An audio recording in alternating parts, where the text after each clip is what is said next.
Salut tout le monde, j'espère que vous allez bien. Je vous souhaite la bienvenue sur ma chaîne. Aujourd'hui, on va parler de la base en photographie. 3 choses importantes. Premièrement, la vitesse d'obturation ou le shutter speed. Deuxièmement, l'ouverture de la lentille ou l'aperture. Et troisièmement, les ISO.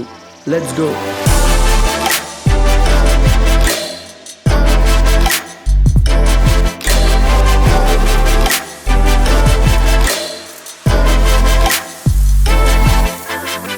La première chose qu'on doit savoir, c'est que les 3 paramètres sont complémentaires. On ne peut pas utiliser un sans utiliser les autres. Parce que tous les 3 affectent la luminosité de votre image, mais qu'ils ont en même temps un aspect artistique qui les distingue l'un de l'autre. Commençons par la vitesse d'obturation, ou shutter speed. La vitesse d'obturation, c'est le nombre de temps que le capteur est exposé à la lumière. On l'utilise pour figer l'action, faisant en sorte que l'image est claire et il n'y a pas de flou de mouvement sur le sujet. Si par exemple vous voulez prendre une photo d'une personne qui court rapidement et que vous voulez vous assurer que la personne n'est pas floue, alors vous voulez avoir une vitesse d'obturation qui est très rapide pour ne pas avoir ce flou de mouvement. Alors voilà un exemple de moi qui roule très rapidement en bicyclette. Alors on va prendre la photo à 1/500e de seconde. Boum, c'est très rapide. On remarque que tout est super clair et précis et on n'a pas de flou de mouvement. Maintenant, on va prendre la même photo, mais à 1/80e de seconde. C'est beaucoup plus lent. Alors ça ouvre et ça referme beaucoup plus lentement. Ça laisse donc au mouvement plus de temps à apparaître sur la photo. Parce que l'obturateur ne les capture pas assez rapidement et c'est là qu'on remarque qu'il y a du flou de mouvement. Mais ce flou de mouvement peut des fois être en notre faveur pour créer des photos plus artistiques. Par exemple, regardons l'eau de ce petit lac. Une vitesse d'obturation qui est rapide va stopper le mouvement de l'eau et va la rendre très claire et nette. Mais si on ralentit la vitesse d'obturation à 1 demi-seconde par exemple, alors ça va durer 1 demi-seconde pour capturer les mouvements. Ça va ressembler à ça.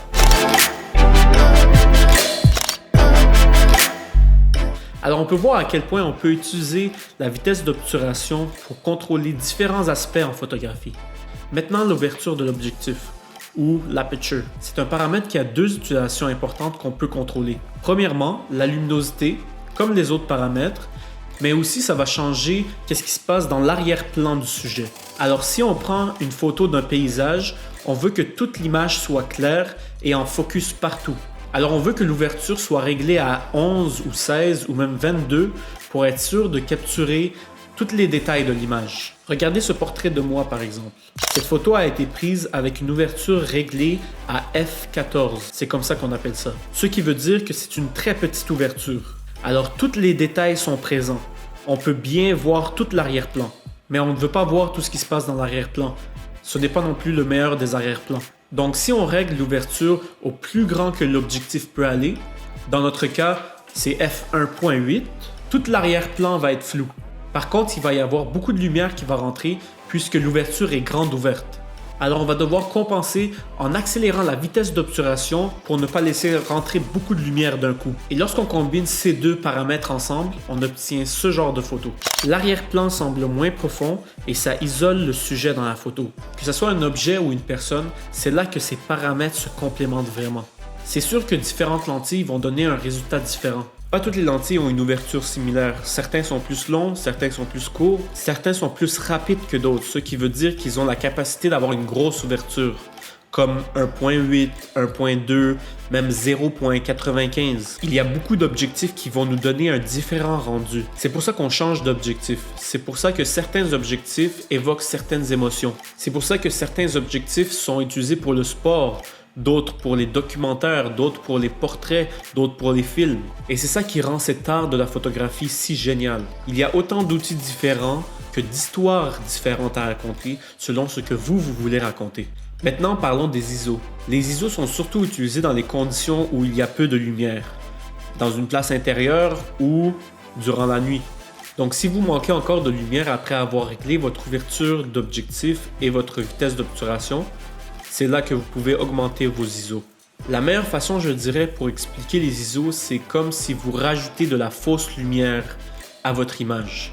En fait, lorsqu'on change les ISO, on est en train de changer la sensibilité du capteur à la lumière. Alors appelons ça de la fausse lumière. Par exemple, vous êtes à l'intérieur, vous avez réglé les autres paramètres, mais vous avez quand même besoin de plus de lumière. Vous pouvez augmenter les ISO et techniquement rajouter de la fausse lumière.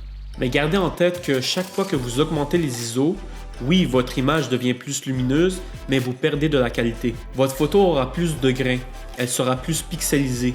On appelle ça une photo avec beaucoup de bruit. Les meilleures caméras et ceux qui coûtent le plus cher sont plus performants en basse lumière, ce qui va permettre de prendre des images à très haut ISO sans avoir de bruit. Alors ce que je vous recommande si vous commencez la photographie et que vous commencez à apprendre ces choses-là, apprenez-les bien. Assurez-vous de bien maîtriser la vitesse d'obturation, l'ouverture de l'objectif et les ISO. Quand vous maîtrisez vraiment ces trois éléments, vous pouvez regarder une photo et vous dire instantanément « Ah, ma vitesse d'obturation n'est pas assez élevée.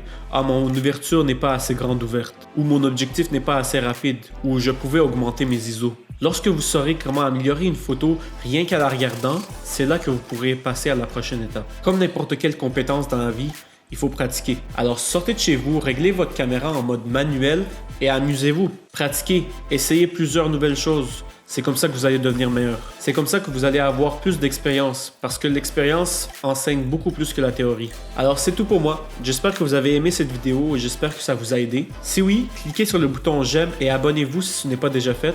Et écrivez-moi dans les commentaires depuis quand vous êtes intéressé ou vous avez commencé la photographie. Ciao!